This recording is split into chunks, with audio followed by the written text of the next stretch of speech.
না, এটা নিয়ে আলাপ হয়েছে, এক্সপোর্ট ডাটা নিয়ে কতগুলো একটু ইস্যু ছিল, আপনার ইপিবির ফিগার, এসআই কোডের ফিগার নিয়ে একটু ইস্যু ছিল। অতএব এটা রিকনসিল করতে আমি বলে দিয়েছি, যত শীঘ্র সময় এটা করবে।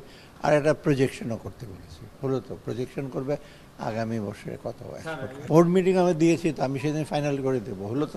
হ্যাঁ, এগুলো আমি এখন, কারণ ওরা ওয়ার্কআউট করেছে, বোর্ড মিটিং হওয়ার পর এটা বোর্ড মিটিং এগুলো অ্যাপ্রুভ করতে হয়, আমি আনঅফিসিয়াল এগুলো বলবো না। তো ওরা করেছে, এই ডেটা রিকনসাইল করেছে, ডেটা গ্যাপ ছিল যেটা অনেক আগেই আপনারা দেখেছেন, তাই না?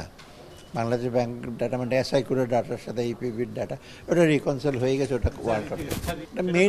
মেইনলি এখন এসআই কোডের ডাটাকেই বেস করে, কারণ ওই ফিগারটা হলো সবচেয়ে বেশি।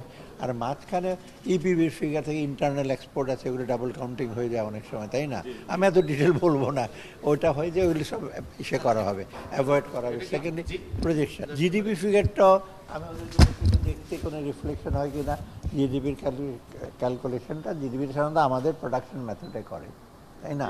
প্রোডাকশন মেথডে করে, বিভিন্ন সেক্টর, 19টা সেক্টর করে। অতএব এই জিডিপির ফ্যাক্টরে এফেক্ট খুব বেশি হবে কি না হবে সেটা ওই আগামী সেটা আমি প্রেস করার জন্য বলেছি, ওটা আপনি জানতে পারবেন। জানতে পারবেন নেক্সট উইকে। শোনে, একটা আমি জানি এটা সবসময় বাংলাদেশের কনটেক্সট হয় কি, আমরা টাকাটাই এমন মিসহ্যান্ডেল করি, এই ইসের মধ্যে লুঙ্গির মধ্যে গুঁজে দিই। পৃথিবীর আপনি দেখেন ডলার দেখেন এত সার্কুলেশন হয়, এমনি আমাদের ক্যাশ কম সার্কুলেশন, কিন্তু ওটা কোনো মিউটিলেটেড হয় না। আমাদের এখানে রাখবেন, ওখানে রাখবেন, এই মানি ব্যাগ ভাঁজ হয়ে যাবে, এগুলো হয়।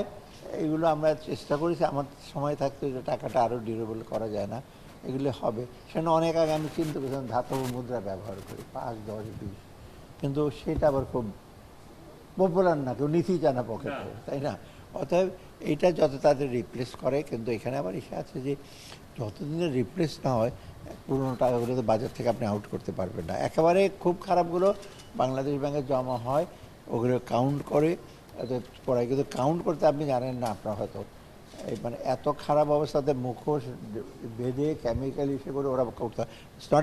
আপনার বাড়ি থেকে মনে খুব সোজা আছে, গুনতে গুনতে আমি আমার সময় প্রায় 40-50 ইয়াং ছেলেকে বগুড়াতে এমপ্লয় করছি, তোমরা গুনো বসে বসে। অতএব এটা করে ওটা করবে, এটা আবার সিকিউরিটি প্রিন্টিং প্রিন্ট করতে হয়, তো এগুলো করবে, গভর্নর আসবে, দরকার আমি জিজ্ঞেস করবো, আসলে হলো তো।